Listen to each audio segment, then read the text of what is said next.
Bonjour, je m'appelle Carole et je suis là pour vous montrer comment jouer Place aux verbes. Alors, c'est un jeu qui permet l'apprentissage de la conjugaison en français des verbes au présent. Alors, des verbes très communs, mais irréguliers au présent. On a 8 pronoms. Hein? Je, tu, il, elle, nous, vous, il, elle. Et puis, on a plus d'une cinquantaine de cartes de verbes conjugués à des pronoms en particulier. Hein? Alors, regardez, appelle avec un S-A. Là, on est dans les tu.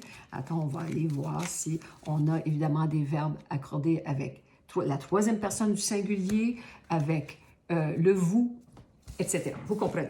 Alors, l'idée, c'est de commencer, on brasse les cartes et puis on se passe une dizaine de cartes. On peut jouer de 3 à 5 personnes, mais admettons qu'on joue à 3 pour l'instant. On distribue les cartes et on finit avec 10 cartes dans les mains. Alors, si pour commencer, moi, je regarde, je suis là, je commence et je regarde mes cartes et je n'ai pas de pronom. Alors, je ne peux pas ouvrir le jeu. Parce que pour ouvrir le jeu, il faut déposer des pronoms sur la table. Alors, moi, je passe mon tour parce que je ne peux pas jouer. Je pioche, je pige une carte. La prochaine personne regarde dans son jeu et, elle a tu. Alors, elle le dépose sur la table et là, après ça, elle peut déposer tous les verbes qui s'accordent avec tu sous la carte. J'en ai pas qui se conjuguent avec tu, alors je dois ensuite terminer mon tour, je pioche. Ensuite, c'est la troisième personne qui regarde dans son jeu et dit « Ah, moi j'ai une carte, alors écrit. » Alors, elle le dépose sous le tu et elle doit dire la phrase. Alors, tu écris et doit terminer avec un objet. Alors, tu écris une lettre à ta mère, par exemple. OK. Là, je cherche encore. Est-ce que j'en ai d'autres? Est-ce que j'en ai d'autres? Peux. Alors, tu peux venir avec moi.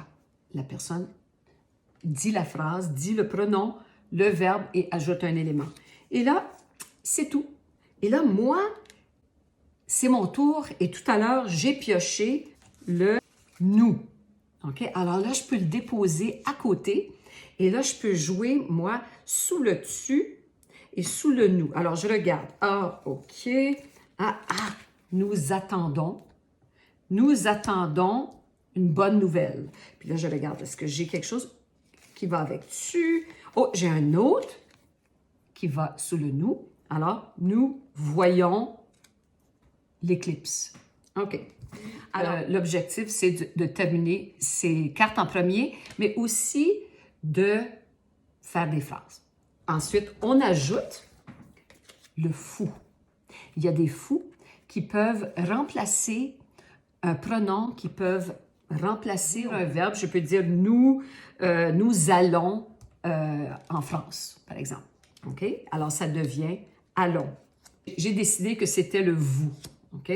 Maintenant, si par après, quelqu'un a la carte vous, elle peut le remplacer et voler le fou qui est sur la table. OK? Alors, ça ajoute un élément de stratégie. Ensuite, on a les cartes à texte. C'est des cartes pour faire parler, pour socialiser. Par exemple, prendre une carte d'une personne qui porte du jaune. Alors là, on se regarde, puis est-ce que quelqu'un porte du jaune? On voit du jaune. Alors, je prends une carte de cette personne-là. Alors, je fais, évidemment, ce qui est écrit sur la carte. Et dernière carte, c'est les questions, les cartes à questions. J'ai pourquoi, comment, avec qui, où. Et puis là, c'est les seules cartes que je peux jouer quand c'est pas mon tour. Alors, si quelqu'un, par exemple, a fait une phrase, puis a dit « Tu écris une lettre à ta mère. » Et moi, j'ai cette carte. Je peux la déposer puis dire « Pourquoi? » Et là, la personne doit ajouter un élément à sa phrase. Alors, parce que je m'ennuie d'elle. Alors, voilà, on invente. Et l'idée ici, c'est d'improviser. Alors, en même temps qu'on apprend la conjugaison, on fait des phrases, on s'amuse à créer des histoires. Maintenant, c'est de la conjugaison, on fait des erreurs, alors on a une carte correction. Alors, si c'est mon tour, par exemple, et je vois une erreur sur la table, je peux dire, quand c'est mon tour, correction et là, j'identifie l'erreur que je soupçonne et je peux vérifier sur la carte correction. Et si effectivement il y a erreur, je peux prendre la carte et décider de la donner à qui je veux. Sauf que ça laisse un trou sur la table. Alors, petit règlement, c'est qu'on doit remplacer cette carte. Alors, ensemble, on doit remplacer cette carte avant de pouvoir jouer toute autre carte. C'est un petit élément stratégique. Dernier élément de stratégie, c'est la longueur des colonnes. Alors, comme vous pouvez imaginer, on a les 8 pronoms côte à côte, pas nécessairement dans l'ordre naturel, c'est l'ordre dans lequel on les a.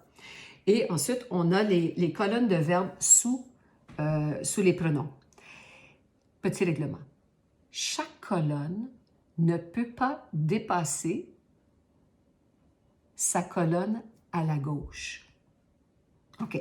Alors, imaginez que vous avez, dans la première colonne, il y a 5 cartes. Bien, la deuxième colonne ne peut pas avoir 6 cartes. Elle doit attendre que la première colonne, que sa colonne à gauche, ait une autre carte pour pouvoir déposer une autre carte. Alors, c'est tout simplement un élément pour ajouter une petite stratégie amusante qui rend le jeu un peu plus difficile stratégiquement. Les points. Alors, les cartes verbes et les cartes à texte valent 5 points dans la main. Les cartes pronoms et les cartes questions valent 10 points dans la main. Alors, à la fin, quand une personne termine toutes ses cartes, là, les autres doivent compter les points dans la main pour voir qui est le perdant. Alors, voilà, tout ça, évidemment, est expliqué sur les feuillets de règlement.